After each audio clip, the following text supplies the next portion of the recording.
Second के अंदर ललित अंबरदार की बात का जवाब दें गौरव भाटिया, चाहे वो महबूबा हो, अब्दुल्ला हो और ये हो।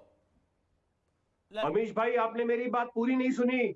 वो सरकारी दामाद जो कंधार में छोड़ा गया था, जिसका नाम अजहर मसूद था, जिसे अटल जी ने, तब के प्रधानमंत्री ने माई बाप कह के छोड़ा था, जिसे तब के एल के अडवाणी जी ने माई बाप कह के कंधार में छोड़ा था, उसकी भी बात कीजिए। जब आपको मनमोहन सिंह जी याद पड़ते हैं ना, उस सरकारी दामाद की भी बात कीजिए। अरे वो अगर तुम्हारा आपका है उसको भी लेके आएंगे, मसूद अजहर को भी लेके आएंगे। फांसी के फंदे में चढ़ाएंगे, आप देखते रहो। जो तुम्हारा आता है दिल्ली के अंदर है या पाकिस्तान के अंदर है, एक एक को फांसी पे चढ़ा देंगे। याद रखना, ये बदलाव उसके खिलाफ कोई केस नहीं है, बताओ मुझे।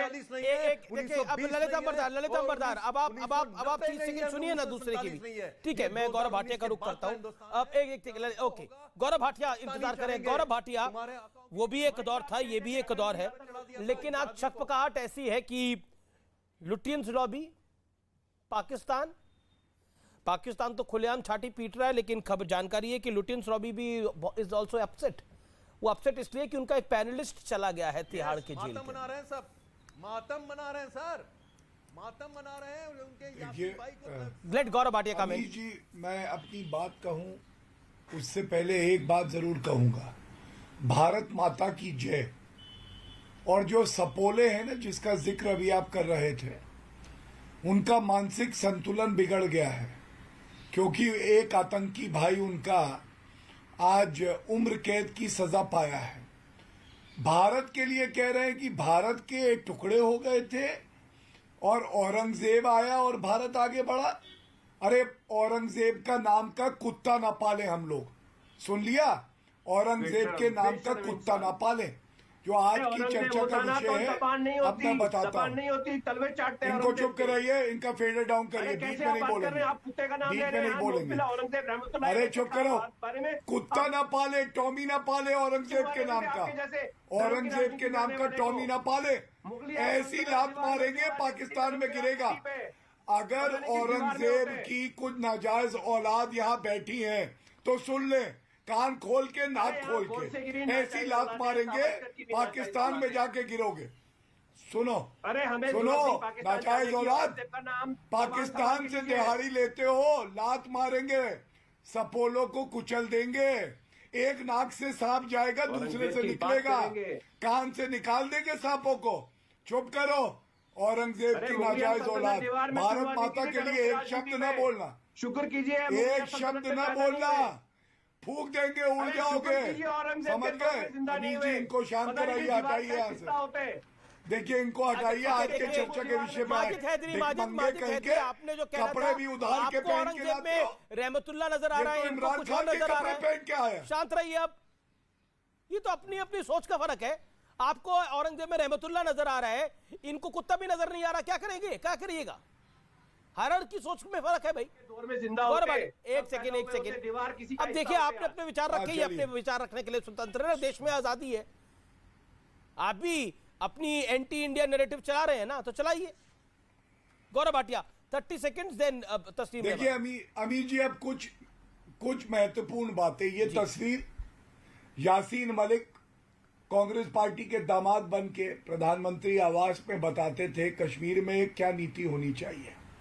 आज जेल की सलाखों के पीछे हैं, चाहे बिट्टा कराटे हों। ये फर्क आया है, जब 56 इंच की छाती बैठी है ना, तो सबको उसकी औकात और हैसियत दिखा देगी। ये कानून का राज है, ये 135 करोड़ भारतीयों की ताकत का एक अंश है। दूसरी बात, आज बताया जाता है जिस हाथ में AK-56 रख के यासीन मलिक चलाते थे, आज वो हाथ थर-थर कांप रहे थे जज की कलम के सामने। और यासीन मलिक क्या कह रहे थे मालूम है? मैं गांधी हूं, मैं महात्मा गांधी से सीखूंगा। तो ये तो डर है कानून का और भारत का। तीसरी बात, इनको यासीन मलिक का मुसलमान होना दिख गया जी, लेकिन रवि खन्ना स्क्वाड्रन लीडर का इंसान होना नहीं दिखा। वो रवि खन्ना जी जिन्होंने शहादत दी हमारे देश के लिए, जहाँ पे ये सपोले दूध पी रहे हैं, मुझे रिएक्शन लेना पड़ेगा। सपोलों को कुचलना है जी। तस्लीम रहमानी, यासीन मलिक को अगर सजा होती है तो उसमें क्यों माजिद हैदरी को मुसलमान दिखाई देता है और वो औरंगजेब को भी बीच में लेके आते हैं? क्या आपको लगता नहीं है कि ये देश के लिए हानिकारक है? देश के विचार के लिए हानिकारक है। और आप भी क्या एग्री करते हैं कि यासीन मलिक को कम सजा हुई है, उसको फांसी ही होनी चाहिए थी, जिस तरह का क्राइम उसने कमिट किया है, टेरर किया है? देखिए अमीश, सांसें जिसको अल्लाह ने जितनी दी हैं, मैं हूं या तुम हो या कोई भी हो, उसको उतनी सांसें तो लेनी ही हैं।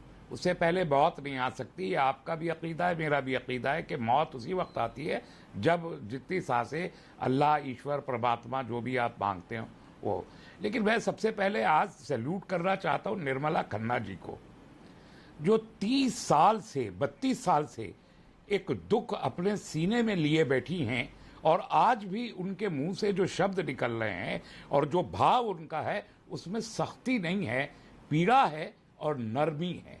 जो मैंने उनका सजा के ऐलान से पहले बयान सुना और उसके बाद भी सुना, उसमें कितनी सभ्यता है, कितनी निर्मलता है, उसको कोई भी शख्स महसूस कर सकता है। और हम ये कहते हैं कि उनको आज 32 साल के बाद भी इंसाफ नहीं मिला, और बीजेपी ने सरकार बना ली उन लोगों के साथ जो इनके साथ खड़े थे। जो महबूबा मुफ्ती आज बात कर रही है, उन्हीं के साथ इसी बीजेपी ने सरकार रहमानी साहब, बनाई। मेरा सवाल आपने सुना होगा, यासीन मैं मलिक की उसी सजा पर आ रहा आप हूं। क्या कहते हैं? क्या आपको लगता है फांसी मैं ही उसी मुकर्रर पर आ होनी रहा हूं। चाहिए उससे थी? पहले मैं एक बयान करना चाहता हूं। अगर माजिद हैदरी ने इसको, यासीन मलिक को मुसलमानों से जोड़ दिया, तो आपने अपने ओपनिंग कमेंट्स में आज ये लफ्ज कहा जिसपे मुझे ऐतराज है और तकलीफ है कि आज हिंदुओं के दिलों को ठंडक पहुंची। हालांकि ऐसा कश्मीरी कोई हिंदुओं फैसला के, नहीं आया जिसमें कश्मीरी हिंदुओं के, कश्मीरी हिंदुओं के, नहीं, कश्मीरी हिंदुओं के, मैंने हिंदू का कश्मीरी लफ्ज हिंदुओं की इस्तेमाल बात किया। करी, और कश्मीरी फिर पंडितों की बात करी, हिंदू चाहे कश्मीरी हो, कश्मीरी चाहे पंडितों की बात करी। हाँ, उनके दिलों में सुकून पहुंचा। नहीं, और कब पहुंचा होगा आपने क्लियरली हिंदू कहा था, लेकिन खैर वो कश्मीरी भी हो, ये मसला हिंदू मुसलमान है ही नहीं। टेरर फंडिंग का केस है अभी तक, कत्ल के केस जिसमें कन्फेशन है यासीन मलिक का, चाहे गंजू जी का हो चाहे खन्ना जी, कन्फेशन है। 8 साल से सरकार बैठी हुई है, आज भी बिरयानी तो खिलाई जा रही है। हुआ ना। और आप कह रहे हैं कि वो भी तिहाड़ एक जा वक्त रहा है था, ना। ये भी एक वक्त था, क्या फर्क है? ठीक है, उस वक्त भी अफजल गुरु को फांसी दी गई थी, गौरव आज भाटिया, तो कैद हुई है, उससे गौरव पहले तो भाटिया। फांसी भी हुई है। नहीं, तो आपके क्या दिल फर्क को भी है तो उस दौर सुकून में पहुंचा है, और मैं इस बोल दौर में? सकूंगा। आपने तो आप बोलिए तो सही कि हाँ, मेरे दिल पे भी सुकून मिला और मुझे कम लगती है सजा ये। आप क्यों नहीं ऐसा मौका दे रहे बोलने का? सजा नहीं दे पाए। आप क्यों नहीं ऐसा मौका दे पा रहे? नहीं, मैं तो कह रहा हूं ना कि एक सेकंड, अशोक पंडित जाने माने फिल्मकार है, उसको एड्रेस जी जी जी, आज तक। Okay, Ashok Pandit, the bone of contention is, तस्लीम रहमानी कह रहा है कि ये लाइन कैसे बोली जा सकती है कि आज कश्मीरी हिंदुओं के दिलों को सुकून मिला होगा, ऐसा लाइन कैसे बोली जा सकती है? और माजिद हैदरी तो यासीन मलिक की जो सेंटेंस है उसको मुसलमानों से जोड़ रहे हैं।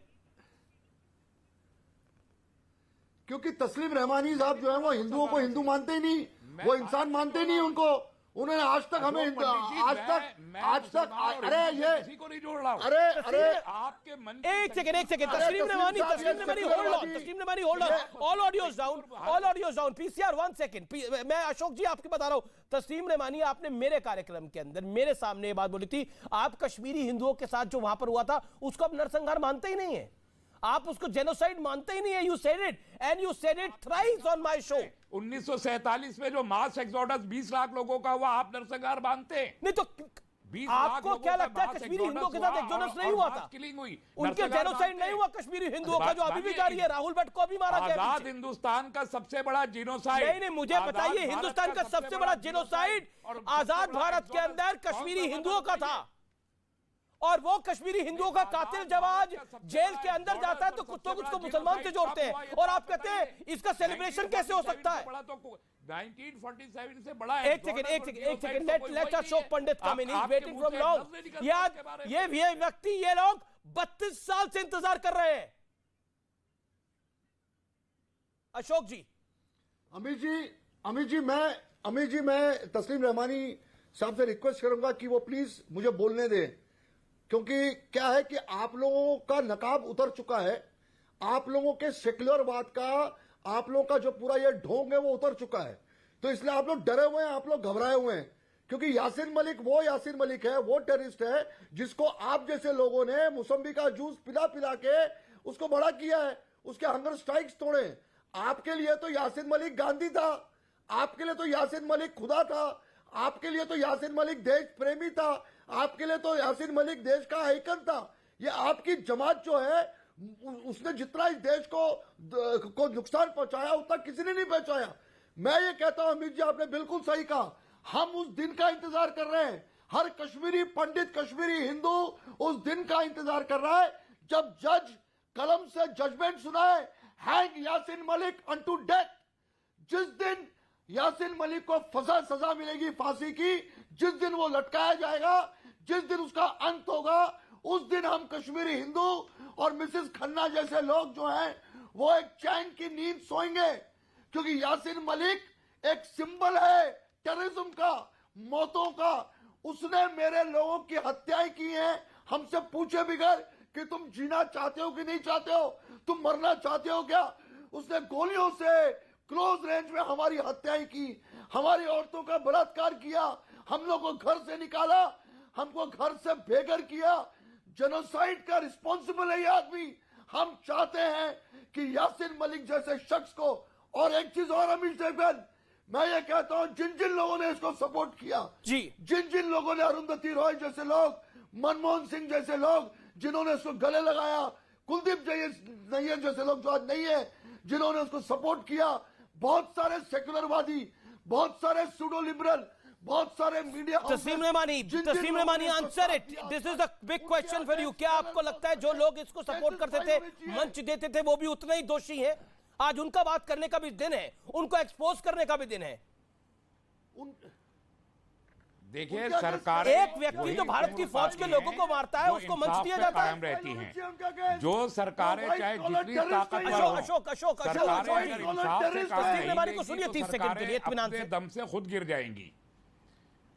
सरकारें अगर इंसाफ से काम नहीं लेंगी तो अपने दम से खुद गिर जाएंगी। ये राजनीति करना एक ऐसे लोगों के लिए, ऐसे ग्रुप के लिए जिनको पाला पोसा जाता हो, 100 करोड़ रुपए एनुअल हुर्रियत पे खर्च किया जाता था कांग्रेस के जमाने से बीजेपी के जमाने तक, 100 करोड़ रुपए। और आपने भी कहा कि इनको यहां पर 5 स्टार होटल्स में ठहराया जाता था। मुझे ब्रेक के लिए रुकना पड़ेगा।